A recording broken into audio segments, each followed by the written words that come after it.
Hey, welcome back to Crashing Out with Philip DeFranco and Alex Pearlman. And on this episode, we talk about a lot. We talk about the Mamdani-Trump meeting, Marjorie Taylor Green resigning, the Seditious Six, and also, I'll say maybe regrettably, RFK's very graphic sexting poem. So hey, buckle up. Remember to follow and subscribe. Give us 5 stars or a like, and enjoy.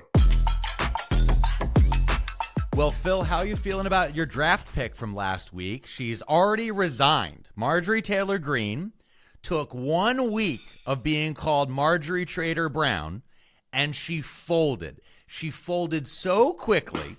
She's running away. She's grabbing her pension money, and she's fleeing the scene of the crimes that she has left behind her while screaming this isn't what she wanted the entire time. We're not replacing that pick, by the way. That she goes immediately on your fantasy Congress. That is your wait. Yeah. Oh, famed Philip DeFranco endorsed Marjorie Taylor Green. Yes. I gotta say, first thing, thank you to the comments for me knowingly taking what was gonna be an unpopular take and just rolling with it, and people not throwing me straight to the wolves, disagreeing very kindly. Very cool. But I do also want to connect to that. It is exhausting constantly being right. This is what I was saying yesterday, or the last episode was, when you speak out against Trump, you become a former representative.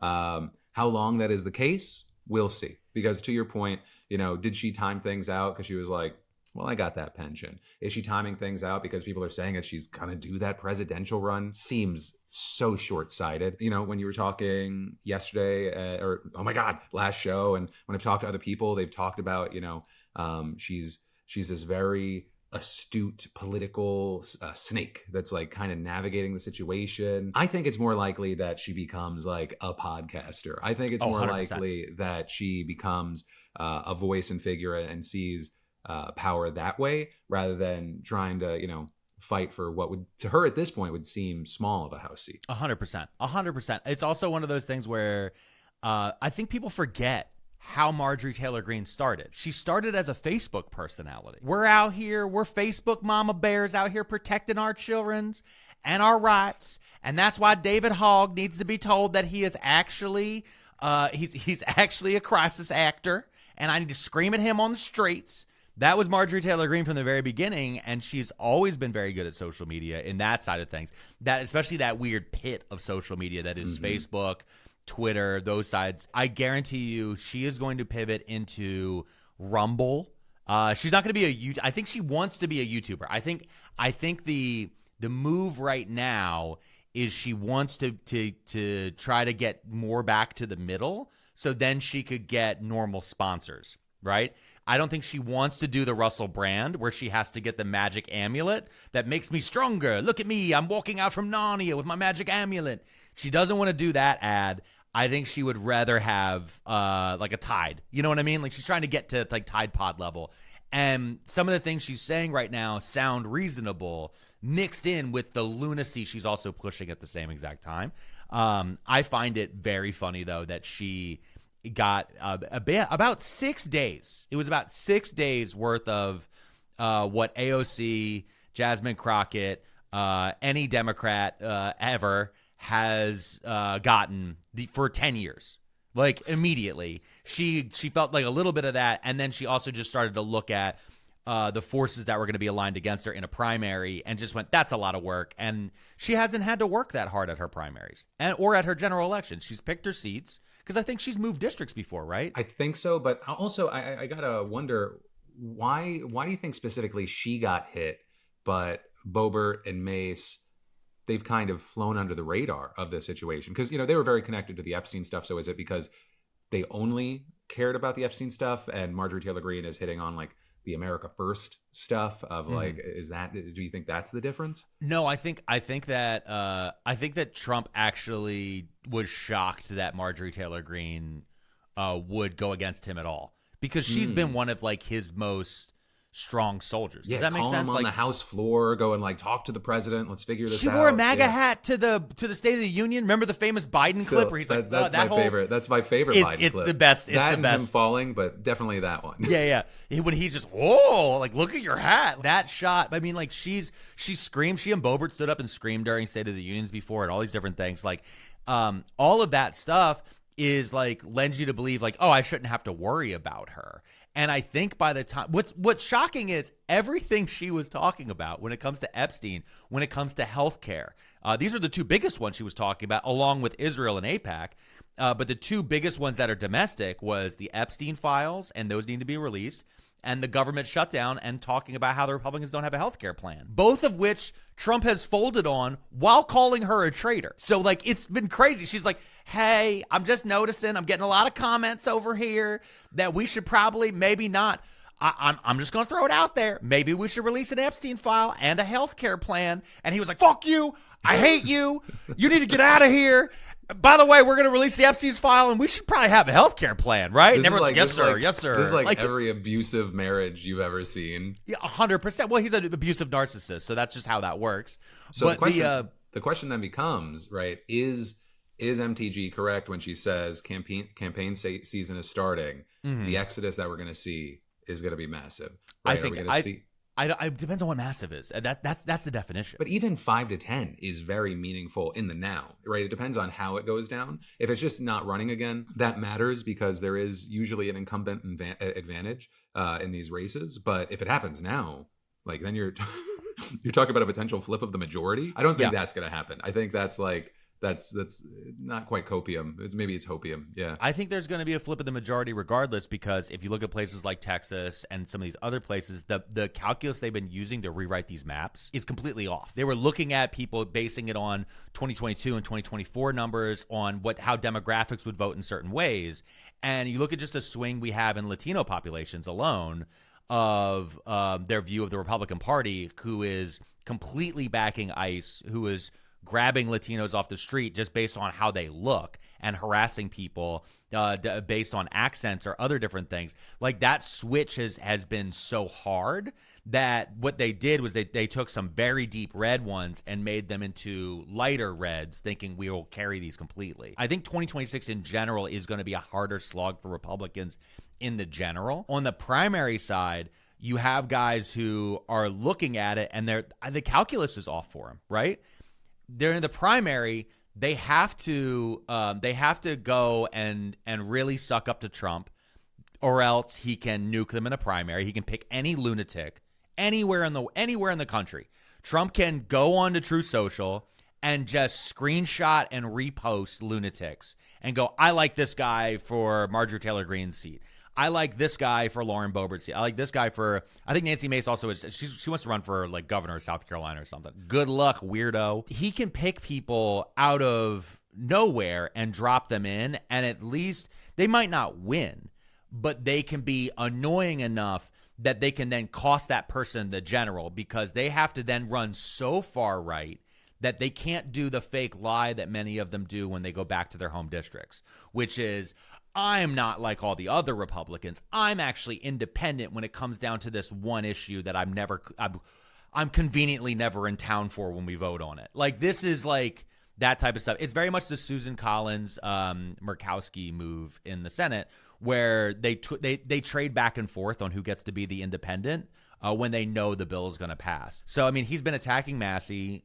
He's been attacking. I think Massey and Marjorie Taylor Green are now connected in Trump's mind more so.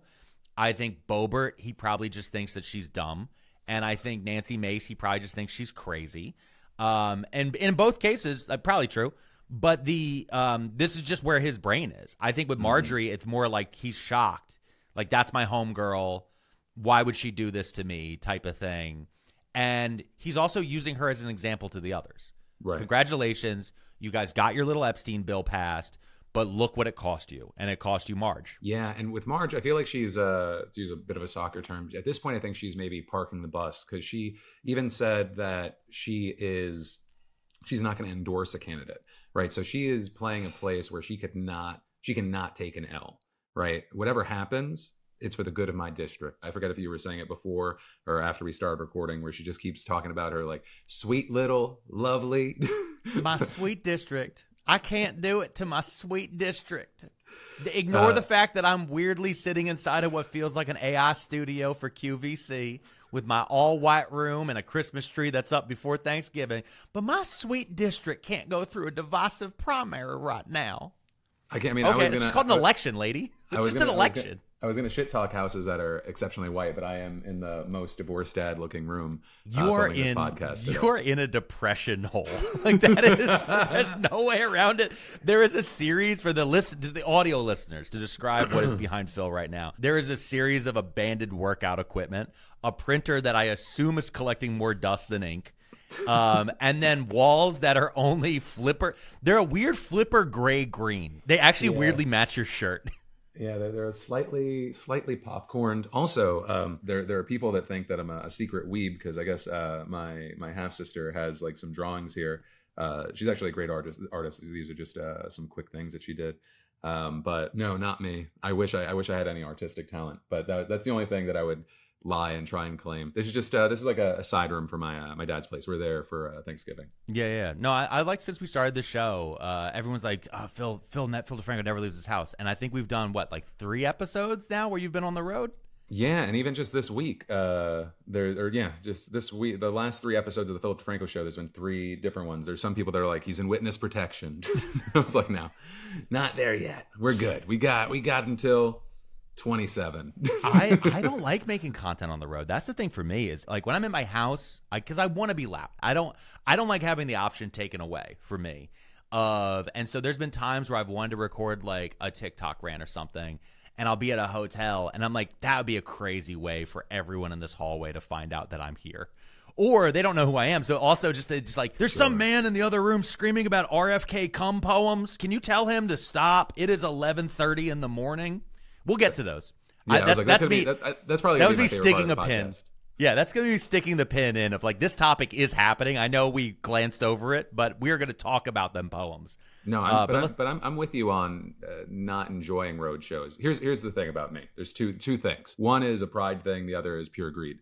The only reason I still have a career after almost 20 years on YouTube is I am the most consistent motherfucker on the planet when it relates to the main things that I go, okay, this is my thing, right? So in my head, it's PDS, crashing out, IGF, everything else, right? And so where things fall off, right, it starts at the bottom. The second is the way that I look at things, because I had no money growing up, and like I'm a trailer park kid. I was a guy who slept in my car for a while. If I don't do the thing that I can do while I have the opportunity, I see that as me just burning cash. And I can't do it. I get that. No, I understand. I understand completely. Like for me, what's been weird is I spent so long doing stand up and doing other things on the side of like working towards getting good at performing on stage and learning how to speak into a microphone and doing. I had my first podcast in like 2008, and I didn't even know what they were. All those different things. So that now that things have like taken off, I'm like, oh. But you spent 2 decades trying to get to this moment, so you gotta grab whatever rings come out in front of you, like at least try them out. And then I quickly learned, I was like, oh, I don't like travel. Like that was sort of the big thing for me. I mean, you've been visiting family, you've been doing stuff with the kids and everything. For me, it's been more in general of they're like, oh, do you want to go fly out to this thing to do an interview? I'm like, no, I'm not. I've learned like I'm not an interviewer. I'm a good guest, great guest even, but when it comes to me like having to sit there and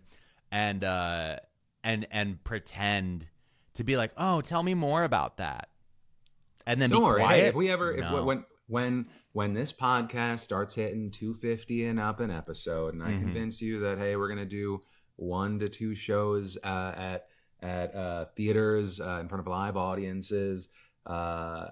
If we bring on a guest for a segment, I'll do the interview. But that's different. Jump in. No, but that's different. Okay. That's different. I can, because then I'm living off the crowd. And if people want to understand what I'm talking about, I'm doing 2 live shows in Philadelphia at the end of this year, December 20th and 21st. They are matinee shows. Yeah, they're going to be down in the description down below. Yeah, we're going to have all the links and everything down there.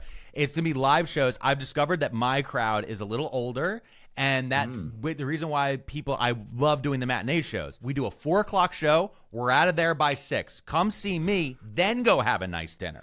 Right? We're not doing an 8 o'clock. Let's face it. I'm 41 years old. I just did a 10 o'clock show. I didn't get home till 1 a.m. over the weekend.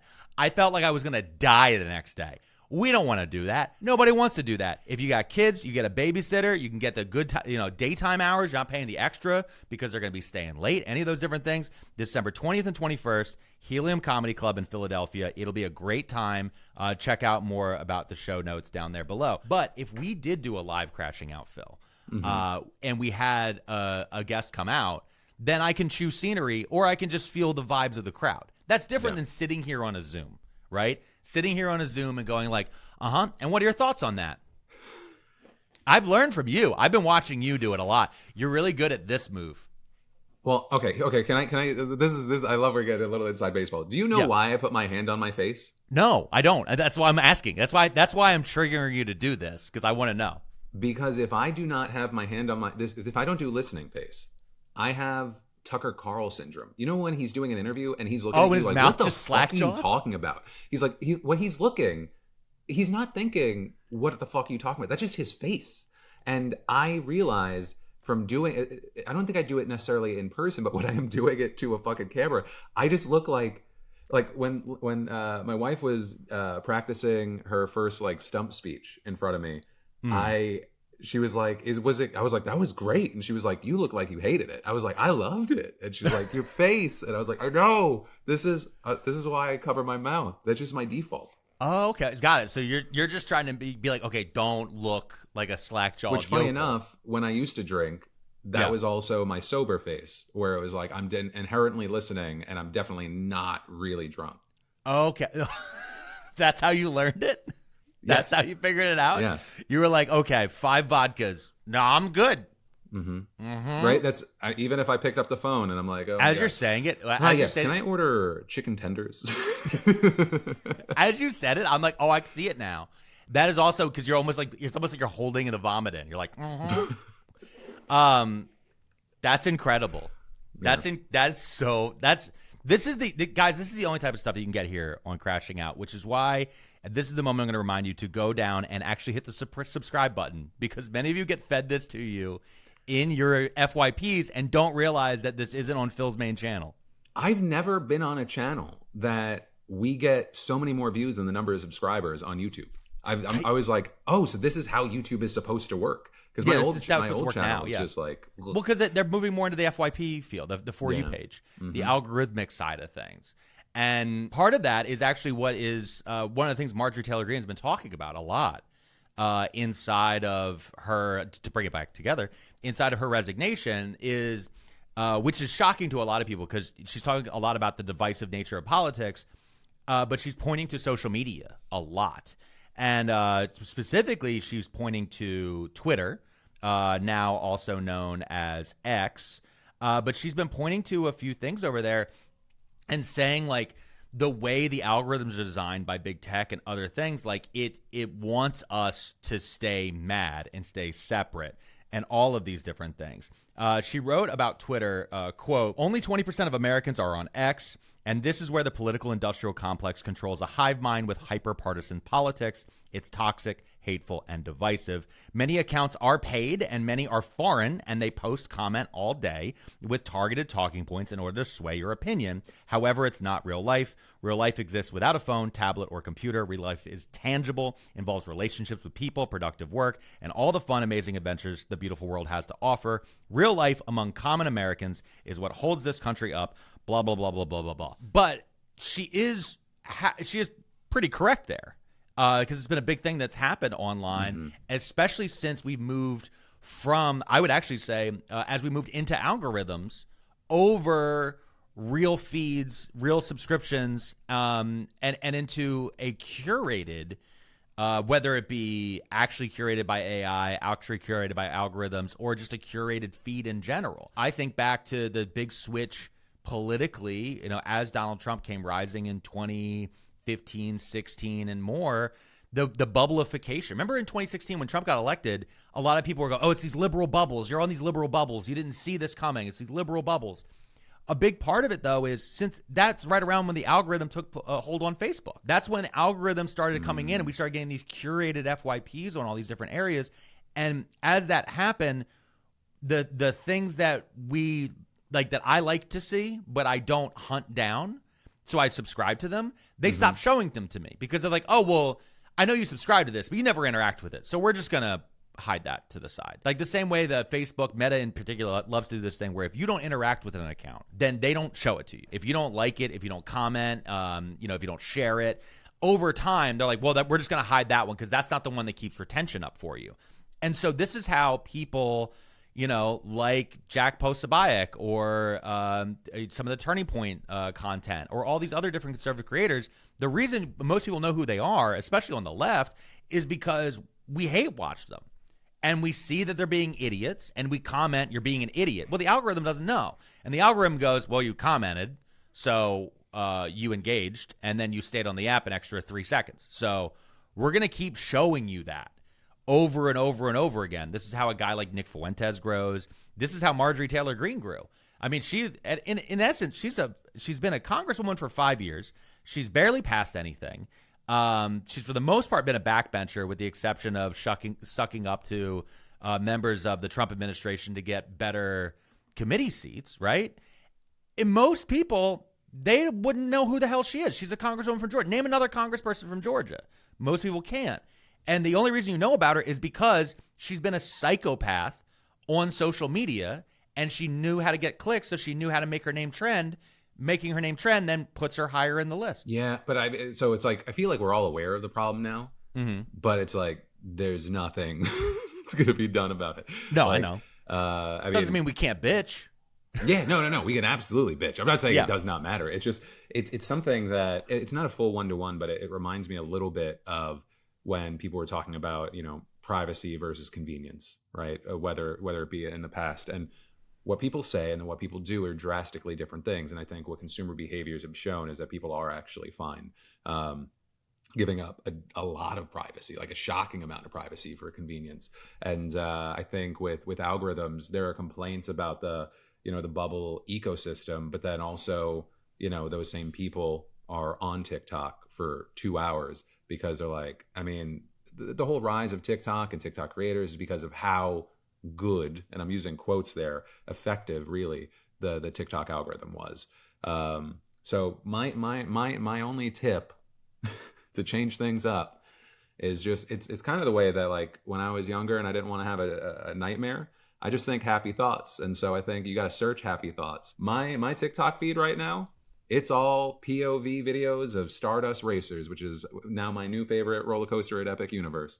So I was like, I want to stay there. I want to stay there and not, no hate to him. I don't want Parnas telling me like, breaking news, this is what's on fire again. I don't want like some fucking right winger talking about like, here's what the libtards are like.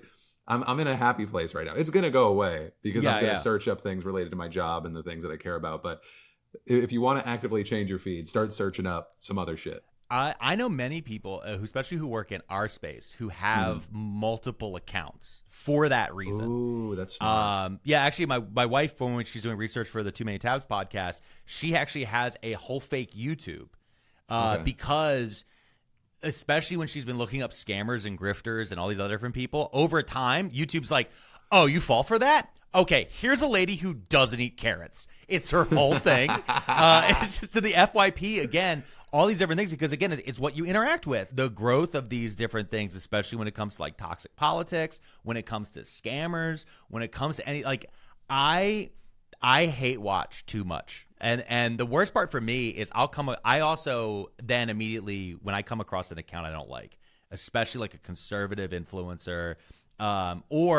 or even worse, is actually somebody who's really bad at dancing. Either one, I then immediately go to their page and I'm like, I need to know, is this a one-off? Because I've had people in the past where I've come across them and you realize, and also I'm checking to see if it's AI, but you come across, you're like, oh, they're doing a character. I just happen to be seeing, the only thing I've ever seen of this person is this character, and you go to their page, you go, this is actually a character they're doing or a caricature. The context has collapsed. But sometimes you go and you go, oh, no, this is you. This is you. And now I don't like you. And let me scroll far enough back. And this is the moment. This is the moment when I saw, because from this video forward on TikTok, you've always worn the same shirt. Because this is the video that blew up. And so that is now your TikTok shirt. And you only shoot with this background. Like there's certain things I know because I did it. I did all of this on TikTok. I think I mentioned it before. Did I ever mention this on this show? On some of my early TikToks, If you look, I always have my right arm raised at the very beginning, going back in 2022. Really? Every single one of them, I learned I had to smile, and I would like, listen, this is what I need to tell you, because I was like, those videos did better until one day I had a video jump off that didn't have it, TikTok and I was like, guys great. were crazy. Dude, it's just This messing is why with your there's brains. memes of the guy that's like, hey guys. Hey guys. Oh yeah, no, hey guys. no. They learn. Well, as you mentioned with Aaron Parnas, like we have breaking news. We have important news. Like it's there is a trigger on that gets people to stay longer on TikTok in particular and Instagram Reels. I try to explain this to everyone all the time. The algorithm is designed that if you get to the 3 or 4 second mark, then it will show it to 2 more people. That is how it grows. That is how that's how it grows like a hydra in that way. Because when most people hold up their phone and they're watching, they're just going shop, shop, shop, shop, shop, and they're shooting through. In fact, this last week, we discovered on this show that we have a crashing out clipper. There is a guy who is currently clipping this show. He's using some AI program that auto cuts them, and they're doing well. Like, they're doing well on TikTok. Also, they put the beauty filter on us hard. But that's the AI. That's the thing. Is as I looked in it closer, because my glasses are a little bit rounder. So we were watching them, and I'm going, oh. And I went to the point where I just downloaded them. I was like, upload these to our Instagram. Can I also just throw this in real quick? If you are a clipper, this is your, like, it's a job or something you want to do. I don't want to throw out spec work, but just, I don't know, find a way to show that, message us, that show us that you have a background in it, because we need somebody. Yeah. We're looking for clippers. We're looking for clippers in general to put on Instagram Reels and TikTok and all these other things. But in this case, when we were watching them, as I started watching them, the one thing I always fear is context collapse when it comes to clipping a longer form conversation, right? Because in some of those things, like the Marjorie Taylor Green conversation you had, there was a clip of that, and there was like a person in the comments being like, I can't believe he would say this. This is everything I don't believe. I was like, well, because they cut the 10 minutes beforehand where Phil is like, I don't want Marjorie Taylor Green in the tent. I completely understand. We need to have grace for people like her sometimes, maybe not necessarily her. Now that all of that is being said, she is my best friend. But in general, with all this stuff, it's social media has heightened to the point, going to Marge's point, but also to a lot of people's points, has heightened us to this point where there is this context collapse, there is this divisive politics, but there's a thing that she did say in there about going and doing stuff in person and how that feels better. And last week, that's why she harassed David Hogg in person. That's 100%. And so I want him to know. Felt really good. Yeah. She's like, listen, threatening a child feels great. Said Marjorie Taylor Green. Do not clip that. Nope, you got clipped. You ever put off scheduling a doctor's appointment so long that you start convincing yourself that you're fine? Yeah, we all know you're built different and all, but WebMD isn't going to cut it in the long run, my friend. Do what I do and head to ZocDoc, today's sponsor, and a lifesaver for people like us who swear we're fine and we're clearly not. ZocDoc is a free app and website where you can search and compare high-quality, in-network doctors and click instantly to book an appointment. We're talking over 100,000 doctors across every specialty: mental health, dental, primary care, urgent care. Basically, if it ends in ologist, they've got it. Filter by location, insurance, and verified patient ratings, so you can actually find someone who fits you. And once you do, see their real-time openings and book instantly. No phone tag, no hold music, no press 2 to wait longer. Most appointments happen within 24 to 72 hours. Sometimes the same day. Translation for you. You could finish this ad and already have a doctor lined up. I use ZocDoc because my strategy of just walking it off stopped working after I turned 30. And on top of that, I got a toddler. The time crunch is crazy. Stop putting off those doctor's appointments. Scan the QR code or go to ZocDoc.com/crashing out to find and instantly book a top-rated doctor today. That's ZocDoc.com/crashing out. ZocDoc.com/crashing out. No! Oh no. And it's going to be put up on Twitter by an account based in India that calls itself MAGA Mom Georgia. That's been the big thing. That's the other thing that people are shocked about this week. Well, I think it's like we knew that it was happening, but also it's shocking that it felt like Elon Musk was like committing an own goal because of like it's a lot of these are like accounts that you would line up with. These are your guys. They all have check marks. They're all paying you. They paid like Elon has. I don't think people understand how badly Elon has broken Twitter. Even though it functions like you can open the app, he has destroyed it in ways that has also splintered really the ecosystem. I think in some ways it's good because I don't think everybody should be on one app. I think if you get only there's been some recent Pew research that came out about where people get their news, and it's like 40% Facebook, 40% Instagram, 40% YouTube, and then TikTok I think is like 30%. Twitter was like 17% of people, and then like Blue Sky and Threads and all that stuff are like 1-2%, like very, very tiny on the end. But Facebook is still hugely popular, which a lot of people don't. A lot of people, especially when it comes to the news media, like legacy media and traditional media, they've completely written off. Like they've completely written off Facebook, and the amount of people, like to the point where I wasn't even using it anymore. Now that I've been starting to use it more and go back on there, like all of my friends who are my age, they use it because they also use it for local community stuff. A lot more people believe it's Instagram and TikTok because they think that's the Gen Z or the Gen Alpha when it really isn't. It really is still YouTube and Facebook. It's kind of always been that with competitors popping in and popping out over time. And then you add in the podcast universe with all of that.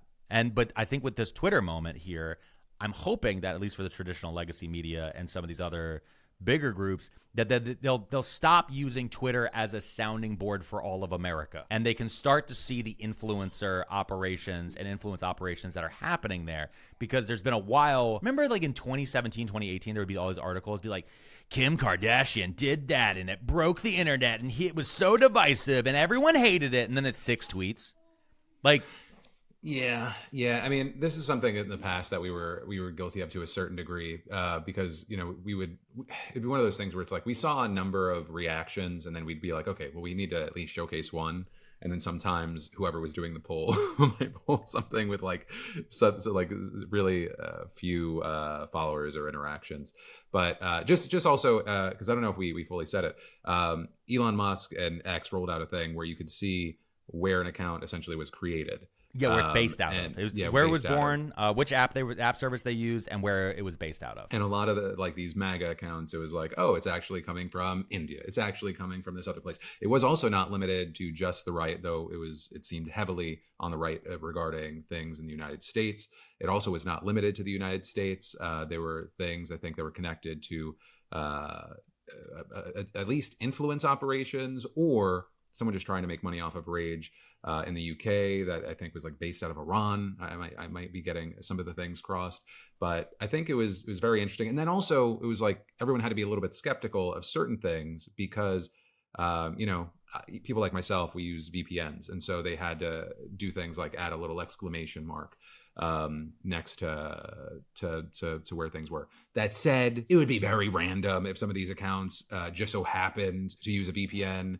That they wanted to, for some reason, say that they based an account out of a specific place that is known to have influence operations against our country. So it's like it was like you had to kind of like go through Fox News. I think theirs was based out of Germany, and everyone's like, what? And I was like, I guess that's just where they chose for their VPN location. But then it's Fox News. We know they're based out of New York. I know for on the left there was quite a few accounts that were both Canadian or Australian, and there were a couple different people who you could go through their post. They'd be like, I'm this, my name's this, and I live here, and I'm voting for Harris, and it's like based in Canada. And then again, but you also start looking into it, it's like how much of this is an influence operation versus an influencer operation, right? So like who is being a content creator trying to get creator funds, or to get a big enough following that they can sell the account, or to get a big enough following that they can do brand deals, and who is actually working with either a foreign power or for a billionaire. The billionaires right now know that they can get the right botnet, they can get the right influencers on the right channels, and they can change this administration or even Congress's view on things. We actually have a Semaphore spoke to a man who is a lobbyist for the Cattlemen's Association. And I actually pulled this one. It was from a couple weeks ago. The Cattlemen's Beef Association. He admitted that botnets and influencers can lobby the entire Trump administrations for just a little bit amount of money. And I have the clip right here, and let's go ahead and play it. This is an administration that places an incredibly high value on social media, on influencers. They don't seem to have a huge amount of concern about whether those are real or sort of, a creation of the internet. You don't need $2 million in TV spend anymore to manipulate a conversation. You need the right few influencers and the right bots kind of powering up. See, that makes me think of two different things. They're connected, but I think probably two different thoughts, right? I think what's said there, I think it's a thing that stands out is like, okay, is that even more heightened right now in this administration because we have an influencer president and an influencer administration, right? Where it's like, oh shit, what people are saying extra freaks me out. I mean, what's happening online, whether it's bots or not all of the likes on that content are fake, right? It's like it not only can influence and kind of hit on people's feelings and change their perspectives, but all of a sudden when you see that thing, regardless of a bot farm starting it and like lighting the fire, it can be seen as kind of a green flag of, okay, I think this is how I feel. I think this is how I feel now that I see that apparently it's been co-signed by so many other people, even if it was a fringe or completely insane or incorrect idea. Well, I mean, look at how Twitter talks now versus how it talked in what is it? August of 22 before Elon bought it, right? Mm-hmm. Like when you go on there, I had never heard some of the slurs about Indian people that I'm hearing now regularly over there being used about the second lady of the United States even. It's crazy, like the what has become normalized over there. And a part of that has been because people see the like counts on it. They see the reposts. They're seeing the frequency of them that are coming through.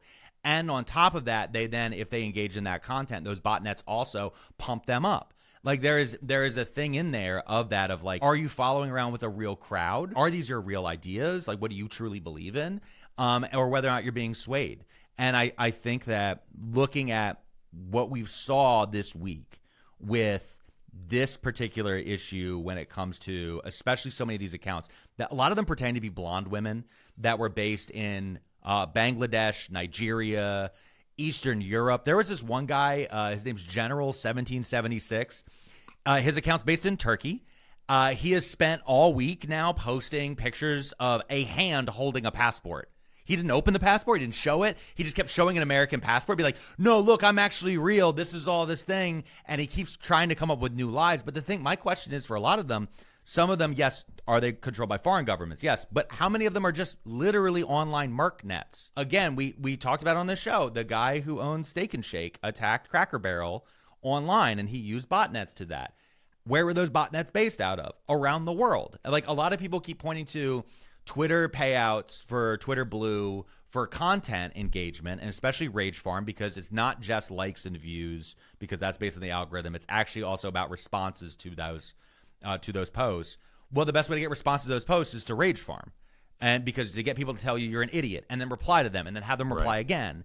And that's a really easy thing to set up for an AI. Some people have pointed out that if you're in a place like Bangladesh, the $40 or $50 you might make a week from that on Twitter is worth it for the cost of living in Bangladesh. It's not necessarily worth it here in America or maybe even in Western Europe or Australia. But that might not be the only thing they're doing. They might be getting brand deals as well. I think it just heightens even more as we've been talking about AI especially and deep fakes and the new ones coming out there of whether or not even the comment sections themselves, which are also now being algorithmically driven, are they even real? And we're going to get into a situation where one day you're going to look into your own mirror and go, is this my face? Is it? Or did I forget to pay my subscription service to Mirror Farm via X, the Everything app? If your sneakers failed the walk across a wet parking lot test, it's time to upgrade. The Vessi Stormburst passed with honors. Dry feet, zero drama. Today's sponsor, Vessi, are the sneaks I grab when the forecast says maybe rain, definitely rain, or biblical storyline incoming. They're fully waterproof without feeling like you wrapped your feet in grocery bags. Puddles? Vessi's Dymatex Tech keep water out but still lets your feet breathe. Lightweight, shock absorbent, and supportive, and look great. They're perfect for errands, dog walks, or pretending you love being outdoors. Traction? Solid. No slipping around like a baby deer discovering its legs. But dry feet only matter if your jacket isn't betraying you. Enter the Coastal Jacket. Waterproof, windproof, lightweight, and weirdly flattering. It's the jacket you bring just in case and end up wearing constantly because it actually does its job. Perfect for travel, school drop-offs, or surviving weather that changes its mind every 10 minutes. Both the Stormburst and the Coastal Jacket are built for real life, unpredictable, messy, sometimes soaking wet. It's Vessi's huge holiday event. Hurry up while everything is at least 25% off and up to 55% off site-wide. Scan the QR code or go to Vessi.com. That's Vessi.com. From 25% to 55% off site-wide. Stay dry, stay smug with Vessi. But Alex, just to move on to our next thing, it happened on Friday, and I was just like, oh my god, I can't wait for our next episode. I gotta talk to Alex. What are your thoughts on the Zohran Mamdani Donald Trump love fest? Zohran Mamdani is the greatest politician of all time. That's what my thoughts are. Is he just that was. I can't tell you how the swing I took emotionally that day because. When I saw him post the Instagram photo of him smiling, I went to bed and they're like, Zohran's accepted a meeting at the White House. And I literally posted like, it's a trap. Don't do it. No, Zohran, no. I was convinced he's going to have Tom Homan waiting for him right at the visitor center. And, they're going to do this whole thing. And then he posted the selfie with the plane emoji and he looked kind of sweaty. And I'm like, what are you doing? No, Zohran, no. And then I turned on the live stream. I heard it was happening, and I opened up social media. Everyone's like, what? And I'm seeing these crazy quotes come from it. So I pulled up a live stream. I start watching it. I lost my mind. I was like, oh my God, it is that easy. I just forgot you just have to be kind of nice to him, and you don't have to give in on anything. That was it. Like, that was the look on Zohran's face. A few people have pointed it out because he is, because his family is from South Asia, like when dealing with extended family members who might be saying problematic things, you just kind of smile and just nod. And he's just treated him the same way I would treat a grandparent. He just treated very, yeah.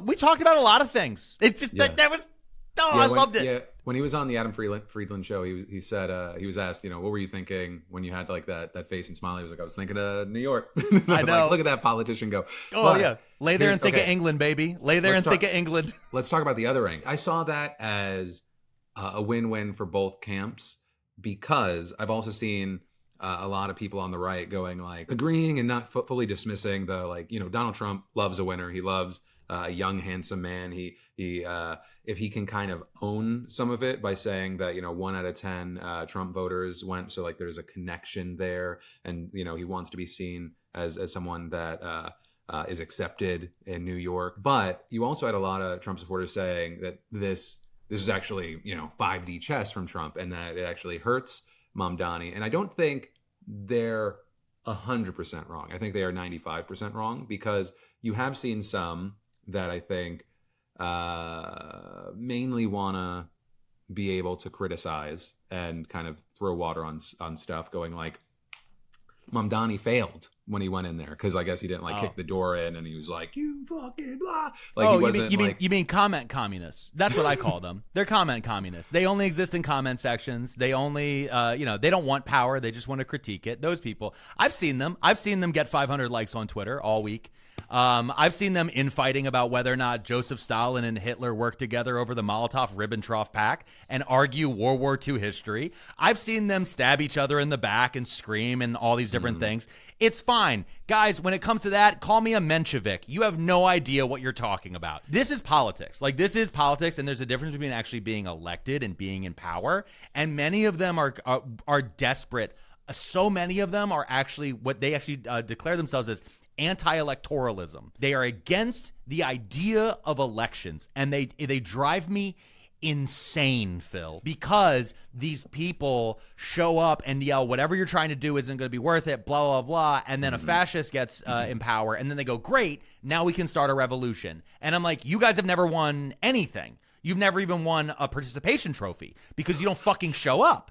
You gotta show up at least a little bit. And there's quite a few of them are trying right now to make their name by going ahead and calling and saying that Zoran has failed, when they won't even admit the baseline thing that he has done, which is to keep a lot of people from walking off the edge of the cliff by giving a layer of hope. What we need is to see past the moment we're in now and see the not even a better future, but any future. Like, again, we've talked about it on this show. Like, talk about the year 2040.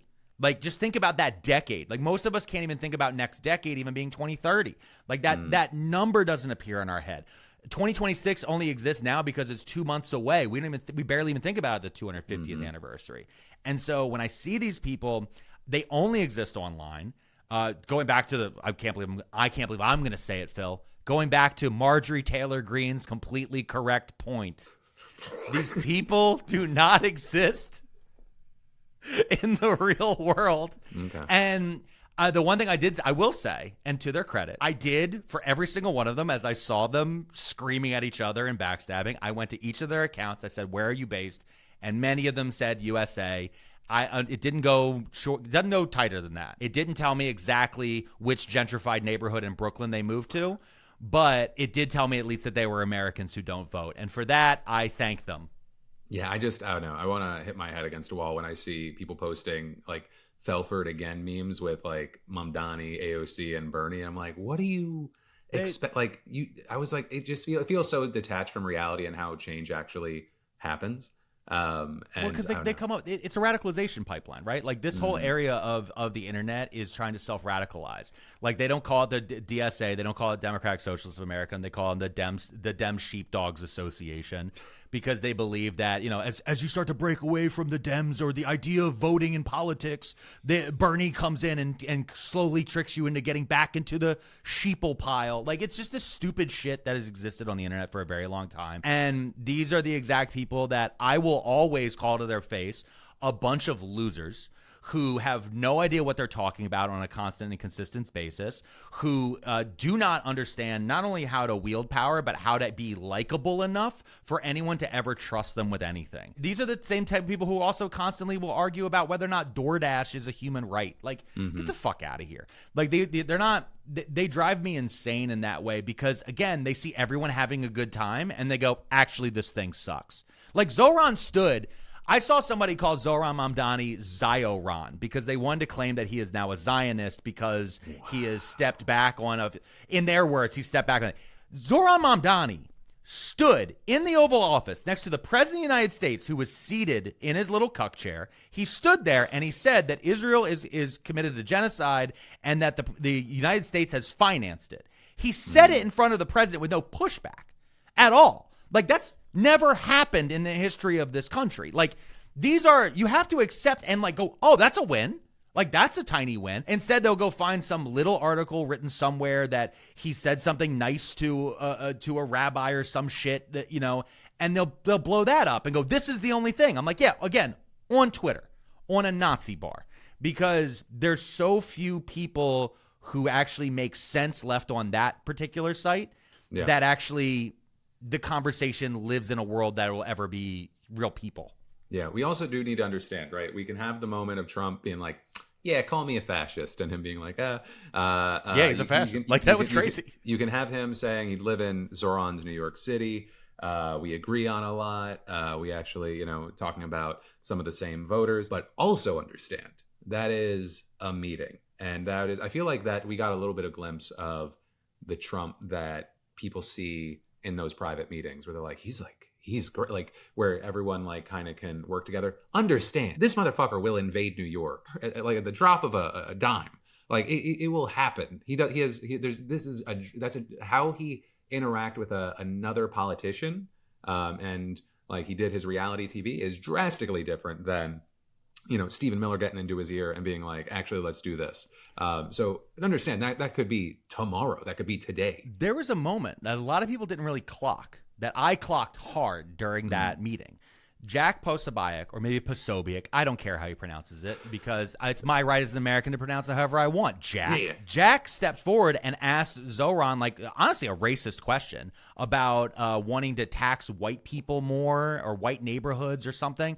And it's framed in this way that was very antagonistic. Zoran batted the question down. He answered it in a very political way. And you could tell that Jack wanted to keep pushing, but Trump was like, okay, next. And just immediately was like, no. Check. I like this guy. Like, there was a moment, or at least something in there of like, I'm being sweet, stop. And in that moment, that is a division in the base, because Jack then spent all weekend bringing back up George Floyd.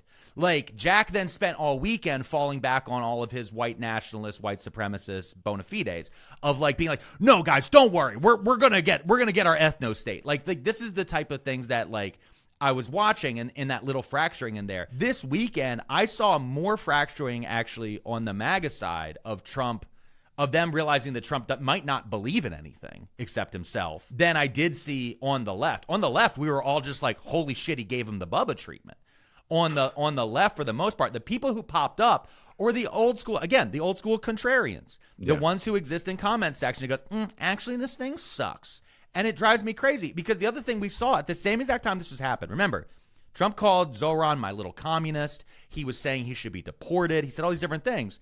He invites Zoran Mamdani to the White House. They have a great meeting, take a picture in front of the FDR portrait. Great. At the same exact time, he's calling for the arrest and possible execution of 6 Democrats. The Seditious Six, the coolest name. I can't wait to see their. I'm pre-ordering tickets right now. I know, we're going. How about crashing out with openers, the Seditious Six? I would love that. Okay? There's no way that they're going to be as entertaining as us, Phil. But well, I will say, as far as the entertaining, it's like, it's so weird to be like of two minds here, where I'm like, oh, this is genuinely insane coming from Trump and Hegseth and the administration, talking about like, this is sedition, punishable by death. Like, we're talking about the executive branch talking about killing Congress people. Yes. And then at the same time, I'll read like, you know, an op-ed article, and it's talking about like, this is going to give Mark Kelly an unexpected boon for a possible 2028 run. And I'm like, I don't know. I support them, but I was like, he's great on paper, and it's really fucked up this is happening, and God is back here, but that doesn't equate. No. I've met Mark Kelly. I met him and his wife, Gabby Giffords. And the one thing, so real fast, let's get for the listeners who might not be caught up to date, or they're listening to this later. 6 Democrats, Senators Elise Slockins, Mark Kelly, and Representatives Jason Crow, Chrissy Houlihan, Maggie Goodlander, and Chris DeLuzio made a video. It was like an Instagram compilation video where they urged service members to uphold their oath to the Constitution and assured them of congressional support if they refused an illegal order. That's the base of the video. And this is during a time when we have bombings of boats that are claimed to be from Venezuela. It looks like we're getting closer and closer to some sort of military conflict in Venezuela, plus other places. We even saw this weird moment where it looked like the U.S. Navy tried to conquer a Mexican beach for like an hour. I don't know if that's real. It was just a weird, but there's a lot going on right now. And so they made this video, as many of them former service members themselves from different areas of the military and the CIA, which was weird. Just constantly, I was in the CIA. Stop bringing it up. Elise Slotkin, it's weird. We don't like it, okay? I don't know how you won Michigan by being like, I'm a CIA agent. Anyway, they urged service members, like, hey, it's literally... this is part of military law. Like, if you accept an illegal order, you're committing an illegal act. And if you tell Congress it's happening, we will support you. Trump lost his mind about this and said that they are breaking into the chain of command. Pete Hegseth said he looked into it. Many of them are former military, but I guess Mark Kelly is still a serving captain. I think he's in the reserve still or something. Yeah, they're targeting him specifically because I guess they could they could mess with him more. Yeah, there's some weird loophole where they could still go. They could court martial him. They can bring him back up to active service and court. But the thing is, you need to understand about Mark Kelly is beyond the fact that he is a veteran fighter pilot, right? He's also been an astronaut. He's been to space, and his wife, who was a congresswoman, was shot in the fucking head. Her name's Gabby Giffords. I've met them. Like, Gabby Giffords still being able to speak to crowds is incredible. It's a miracle of and just speaks to just the human will to want to strive and fight and to make sure this doesn't happen again. Like, their family has given up so much. So to target him in particular is so fucking insane. And only a idiot drunk like Pete Hegseth would do this. Like, that's the only thing that I could actually see is because he's like, no, actually, I'm the big military guy. It's like, it's Mark Kelly. That being said, having met him and heard him speak, yeah, and he's not going to be president. He's not going to be president. He's not. He doesn't thrill us in that way. He's not going to get the social media side of things. He's not going to get the big video side of things. If this was years and years ago, if this was maybe the 1920s, great presidential candidate. If one of those people you're reading about in a newspaper, he's awesome.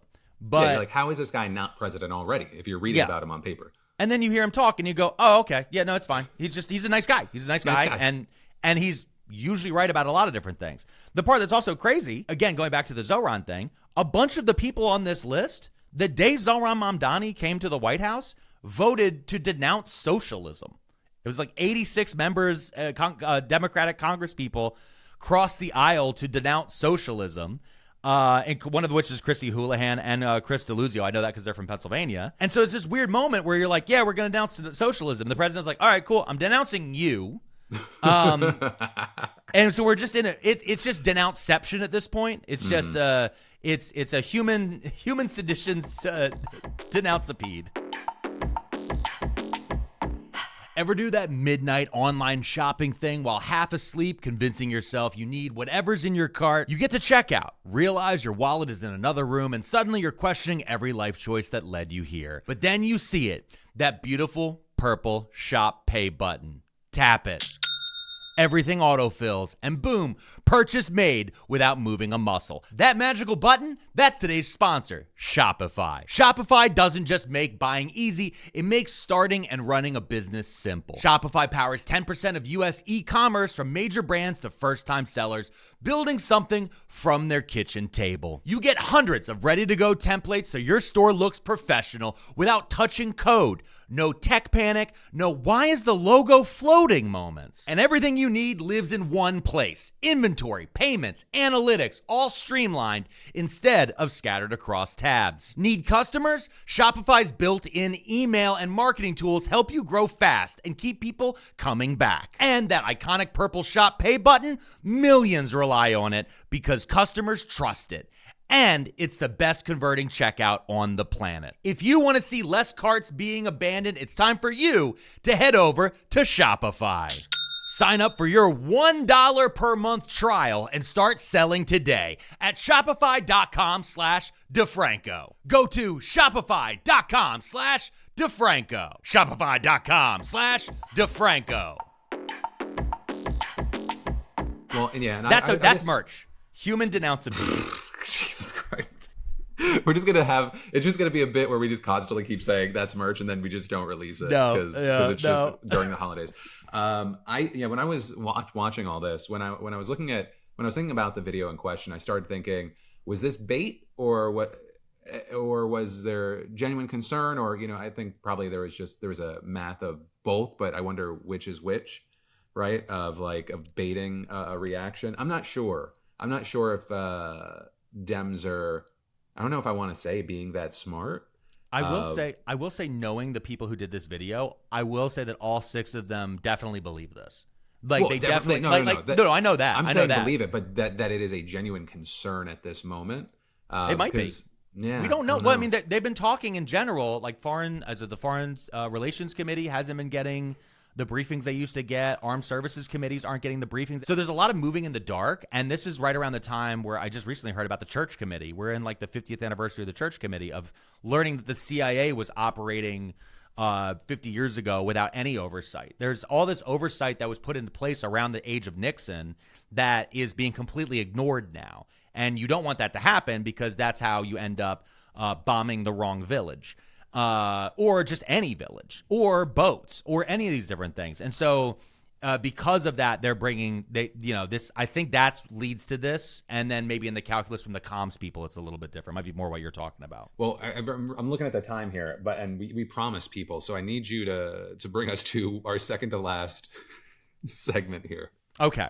I you know what? I love the fact. My apologies to whatever you ad almost just missed ran. it. Huh?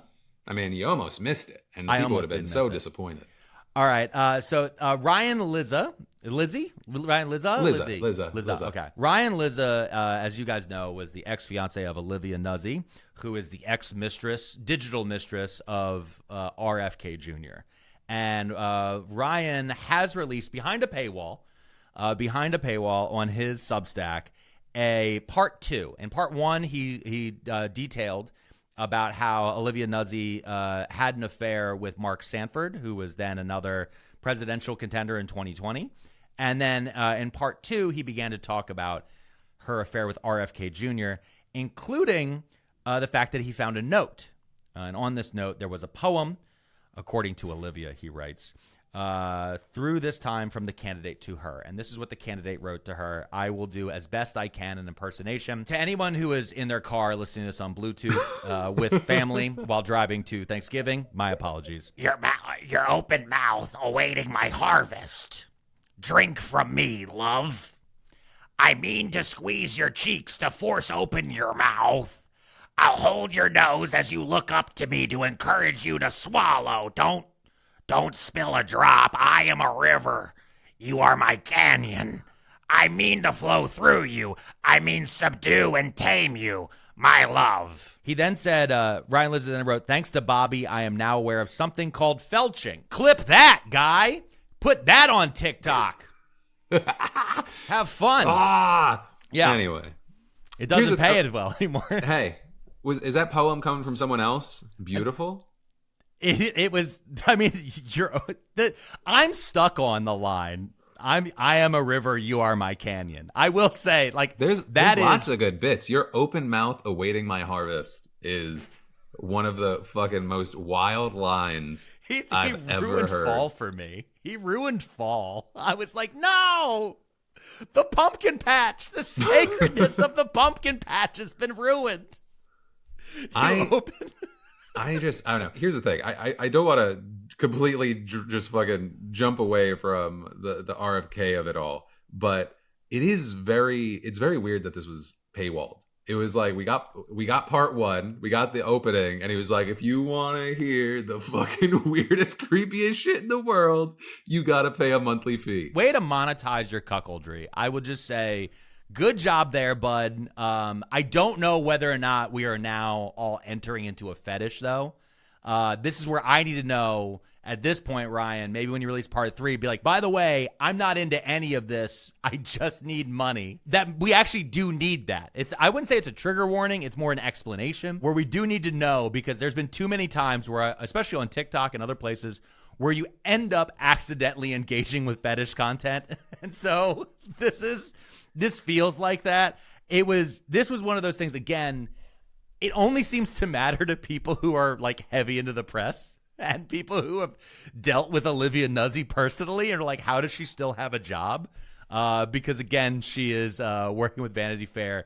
This excerpt, though, I do just want to remind everyone, the man who said, and I quote, I'll hold your nose as you look up at me to encourage you to swallow, is the man who told my doctor that I didn't need the COVID vaccine today. Because I did. I went to my physical. They took my blood. I got a flu shot, and I said, I want the COVID shot because I have a kid who goes to daycare, and they just swimming in germs. And he was like, well, just so you know, they changed the guidelines on that. You're not over 65, and you're not in like a specific group. And I went, RFK is a fascist. And he went, okay, we'll get you the COVID vaccine. So just if you get any pushback from a nurse, If you get any pushback from your doctor, the person at the Walgreens or the CVS, just look them dead in the face and say, RFK Jr. is a fascist, and I want to get that COVID harvest in my arm. I'm looking more and more into this. That, well, I mean, one, yeah, RFK, he's like, no COVID in you, but my harvest in you. Yeah. And then two, I'm loving, here's the thing. I feel like, yes, the RFK and what it means for this specific journalist and what it possibly means in other situations, that matters. Again, these are individuals. My favorite thing with this has been reading other journalists' reaction. And there was this line from, I think it was The Ringer, where they said, if you read this article, you are going to have to imagine Robert F. Kennedy Jr., the United States Secretary of Health and Human Services, having an absolutely eyeball-melting orgasm. You're going to have to imagine a sweaty, leathery man in his early 70s, the scion of the celebrated Kennedy political dynasty, bellowing like a Spartan as his body yields to the sweet, sweet release, knees buckling, sinews straining. What does it sound like when RFK Jr. bellows? I'm going out on a limb and saying it's gritty. I'm going to say right now, it sounds like a router in the late 90s. It's just, be-doo, be-doo, ma. That's what he says. Meanwhile, he's wearing jeans. For some reason, he'll be doing all of this while wearing jeans and no shoes on a plane. We're in a world where the Secretary of Transportation is yelling at all of us. He's like, people in Philadelphia wear too many sweatpants when they get on planes. And RFK Jr. is walking around barefoot telling people to drink his harvest. With that, Phil, I think we should roll to the questions, because this has been, we have appetized people enough to get ready to sit at that Thanksgiving table. I mean, there's something happening. So first one is from Hudakati. Or Huda Katie from YouTube says, how do you juggle being so involved in the news and being a parent? How do you cope? Do you just switch it on and off? I have an answer, but I'd love to hear from you first. Yeah, sure. So for me, I mean, I have a younger kid. So this has been, my son was born in late 2023. So we had to go through the whole election. This election seemed a lot different for me for that perspective of being a new parent. There is part of it is switching it on and off and remembering that what is happening in your phone, because most of us get our news now from our phone, or if you watch on YouTube TV from Phil at around 5 p.m. every Monday through Thursday on YouTube. But when that's happening, there are times when I have to remember of like, I literally turn it off and I just look in my kid's face. And I just remember like, there are things that need to get done here and there are things that need to get done in the house. And also I've learned from the first Trump administration and this one is there are good days and there are bad days. There are some days where it looks like everything that they're doing is evil. And then there's other days that the Bubba email drops and you go, this is the funniest damn thing. Or you know what I mean? Like it's a back and forth. It's a pendulum that swings daily during his administration. And the other part of it is talking to friends and family. Talking to trusted friends and family. My wife and I have a lot of conversations. There's a lot of times where she reminds me that I am too horse blinded and focused on this specific thing over here that may or may not affect me personally or our son. And that it's that part of it's been hard. The part where I'm thankful for is I haven't had to explain any of this to him yet because he's just starting to say words. So, yellow is a big word in our house right now. He just says yellow. So I'm like happy there. He hasn't asked me yet. Is it true the president tried to sleep with a horse? Like that question didn't come up. I'm lucky on that side of things, but yeah, it's part of it's turning it off, compartmentalizing it, and just trying to focus on being present for my kid and smiling for them. Yeah, it's I mean, for me, because my oldest cares about the news, talks about it. We talk about it some, especially if it's a little complicated. About like the whys. And I mean, there's a lot of things that it's hard to explain the whys because it's very easy to kind of dismiss something as kind of like the most evil reason sometimes. And sometimes that's just the case. And then other times, I don't want him to be kind of, I don't know. I want him to be able to, as he's growing up, realize like, I'm not just saying things because it's like, well, I don't like that person, so everything they do is bad, and regardless of the reason. So trying to explain that, but for me, it's hard. It's not a switch on and off. I'm really bad about, especially when you might not get this when I cover the show. I care about what's happening a lot. Like I only share my opinion now and then, but I don't know. I've been emotionally wrecked for a decent, especially in relation to what's happening in the world for the past decade, and I have a really hard time transitioning to regular life after, a full day on it. And it's also part of the reason why I'm sometimes like, oh, I don't want to talk about it outside of work hours. It's like, if I don't compartmentalize it, I'll explode. That's a little less so actually, because we have this podcast and, you're radicalizing me day in, day out. And it allows me a little bit of a place to vent here and there, even if it's just like little spurts. RFK Jr. pops, if you will, and that's stupid. Dumbest joke you've said so far. Thank you. You're welcome. Thank you. But it's really hard, and I still work on it every day. But that's like a lot of things, right? It's one of those things I'll probably never get to a place where I'm consistently perfect, and so it's progress is the goal. But I mean, that's also part of parenting, right? Like nobody's perfect. Nobody's gonna be a perfect parent, and I think that's one of the things that I've read into when I've heard from other people who listen to my podcast, Too Many Tabs, or people who have sent me DMs. Because of how they collect information and news from content I sometimes post. I tell them all the time. My wife reminds me all the time. For me, most people don't get to focus on what's going on as much as we do, especially from like the safety of our homes and stuff like that. Most people are working 40 plus hours a week. Then you add in commute.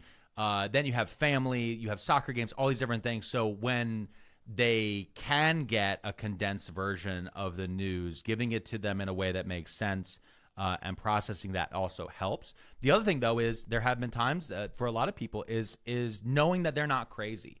And that's one thing that I've been trying to do for the last few years with my rants and other things, is just being like, you're not nuts. Like it's I keep going back to this one thought over and over again, which is if my son lives to be the same age as the president, it'll be the year 2101. I've said this on a bunch of podcasts. I've said it over and over because, again, I want to remind people, it's like at least for in this household, if everything goes well, there is somebody who will live for the rest of this century. And I feel like people aren't thinking that far ahead. And that is actually what is beginning to drive me more than just, oh my God, look at all the things we've given up. Look at all the things. I'm like, okay, well, those things, okay, whatever, that happened. Let's look forward to how we can, try to make things better and where that is. For me, that is looking towards new leadership in the Democratic Party. That's looking for new candidates that are out there, and that's looking for new ideas, while at the same exact time trying to clock what they're breaking right now when it comes to things like civil rights, AI data centers, and other things that are happening all over the country. Yeah. But that's my answer. And but also the biggest thing is to remember to have a fun Christmas, because it's holiday time and you got kids, and focusing a little bit on that. Hey. Trump just pardoned a turkey, and because it was at January 6th. That's insane. We should probably do something about that. No, you need to hang Christmas lights. What's this? RFK Jr. just said that potatoes are now Teflon. Okay, don't worry about that. We got stockings to stuff, right? Like, these are the types of things where, like, again, you can compartmentalize it a little bit, but again, reach out to somebody. Phil and I have found each other. That's what we have. That's how we're getting through it as parents. We just text each other angrily. When I told Lindsay and I told a few people who were aware of you before we started this, they said that exact same thing. They're like, oh, I love his videos because it makes me feel like I'm not going crazy. And I've seen a lot of people say that about this podcast, so I'd love to see that. Also, that's Katie, great. Thank you for the question. That was a YouTube question. So actually, I want to take one that was an Apple podcast review question. They gave us 5 stars on Apple Podcasts, right? And then they actually put this question in there. And Phil, they asked, what was your favorite film of 2025? And this was from Narf707. Phil, more films. I hate this fucking question because if you ask me about a song, if you ask me about a film, I forget everything I've ever heard or listened to. I have no idea. I wish we were filming this in the afternoon because then maybe I could lie and say Zootopia 2 because I think we're about to see that before Thanksgiving. But I don't even know if I'm going to be able to enjoy it because I was watching TikTok and these reviewer guys that I really like, they just kept ranting about how it's an unexpectedly sexy movie. And now I'm going to be looking at everything through this weird fucking lens as I'm trying to see what like larger message usually these movies have. See, guys, this is what we have to remember when you're putting content out there. You might be booming Phil DeFranco before he goes to see Zootopia, an unexpectedly sexy movie. That is, can I tell you something? Just real fast. What a myopic view. A myopic view to not expect Zootopia to be sexy. For me, my favorite film of 2025 was Superman, the new Superman movie. I really, really loved that movie. It was the right brightness. It was the right message. It was the right Superman, all these different things during a time that felt very, very dark, to the point where, like, when I left that movie, I was like, hey, it might not always be bad. It was what I needed. I needed the flip from the Snyderverse, which was a very dark, gritty look of the DC universe. And also for a lot of movies that have come out in the last bunch of years, very grayscaled, having those bright colors, having characters that were fun, that were just trying to do the right thing, all these different things. And it really, as a guy who grew up really loving Batman, it actually really made me like Superman and look at him in a different look. And I really like James Gunn's writing and directing style. And so it was just a fun movie. I can't remember if I saw any other films, though, because I have a toddler. So I can tell you this, I've watched a lot of Teletubbies. I've watched a lot of Sesame Street. I've watched a lot of Miss Rachel and Superman. So I just remembered, I really, really loved Sinners. Sinners, I think, was really, really great. And I know that people were really shitting on the ending, but I'm excited to see where it goes. I liked 28 Years Later. I thought that was a fun one as well. I didn't get a chance to see either. Like, that's been the thing, is like we've just been stuck in this mode where you never know when bedtime is going to be, and then finding those things. And the only time, every now and then, right now for me, I will occasionally, because I found there's a YouTube streaming channel of it, I will just put on a Godzilla movie. And it doesn't matter where it is in the movie. It doesn't matter. It's Godzilla's. They're fighting. Godzilla's fighting Rodan. Great. I don't care. I don't think it was this year, but maybe it was last year. That last Godzilla movie was fucking -0? awesome. Yeah, yeah, it was awesome. Yeah, I got to watch it, the black and white version, because I heard that was cool to see it that way. Yeah, Godzilla -1. Sorry, -1. They're going to be making a sequel, -0. Oh, really? That is the only Godzilla movie to ever make me cry. I straight up. Oh, I was going to say, I love that cried. It felt like a horror movie. Like, It felt to me, it felt like Japan's Schindler's List. Like, that's the only way I could really describe it. Like, in the emotional gravity of that movie broke me in ways that I couldn't imagine. Because most of the time when I watch Godzilla movies, I'm like, this is fun. He's fighting a monkey. This is cool. Haha, look at that. Jet Jaguar's here. And in that one, when the woman who he's going to marry at the very end, he slowly builds into this, like, is your war over? As she asks him. And I'm just weeping alone. Again, I was alone in the movie theater. That was a good time. But guys, thank you. There's no transition. Guys, thank you so much for watching and listening to another episode of Crashing Out. Of course, if you are on Spotify or Apple Podcasts, give us a like, definitely follow. And on YouTube, not only give us a like, but subscribe. I want to get those numbers up, even though apparently it doesn't matter because the algorithm is king.